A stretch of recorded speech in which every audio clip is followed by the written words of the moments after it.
ഇന്നപ്പോൾ ഒരു കാന്താരിലയും അടിക്കാം. മിക്സി എടുത്തു, ജാറ് വെച്ചു, നല്ല പഴുത്ത നാരങ്ങ അങ്ങോട്ട് എടുത്ത് മുറിച്ചങ്ങോട്ട് വെച്ചു.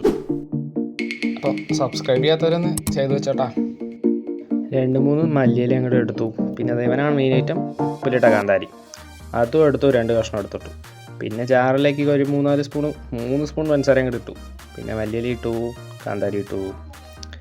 പിന്നെ അങ്ങോട്ട് നാരങ്ങ അങ്ങോട്ട് പിഴിഞ്ഞെടുത്തു. ആദ്യം ഒരെണ്ണം പിഴിഞ്ഞു, രണ്ടാമത്തെയും പിഴിഞ്ഞു. പിന്നെ ഞങ്ങൾ 2 ഗ്ലാസ് വെള്ളം അങ്ങോട്ട് കുത്തി അങ്ങോട്ട് ഒഴിച്ചു. ഞെക്കിപ്പിഴിഞ്ഞ നാരങ്ങ ഒരെണ്ണം എടുത്ത് അങ്ങോട്ട് ഇട്ട് കൊടുത്തു. കെട്ടവിടെ. പിന്നെ ഒരു 4-5 കുരുമുളകും കൂടി അങ്ങോട്ട് ഡയറക്റ്റായിട്ട് അങ്ങോട്ട് ഇട്ട് കൊടുത്തു. മിക്സി ഓൺ ചെയ്തു, കറക്കി എടുത്തു. പിന്നെ ഒരു ഗ്ലാസ് എടുത്തു, അരിച്ചൊഴിച്ചു. അല്ലെങ്കിൽ കാന്താരി പണി തരും. പിന്നെ ഒരു 2-3 കഷ്ണം ഐസ് അങ്ങോട്ട് ഇട്ട് കൊടുത്തു. എരിവിൻ്റെ തീവ്രത കുറയ്ക്കാൻ വേണ്ടിയിട്ട് ഒരു പകുതി നാരങ്ങയും കൂടി അങ്ങോട്ട് പിഴിഞ്ഞു കൊടുത്തു. പിന്നെ ഒരു ചന്തത്തിന് ഒരു കാന്താരി അങ്ങോട്ട് മുറിച്ചിട്ടു. സംഭവം കൊള്ളാട്ടാ.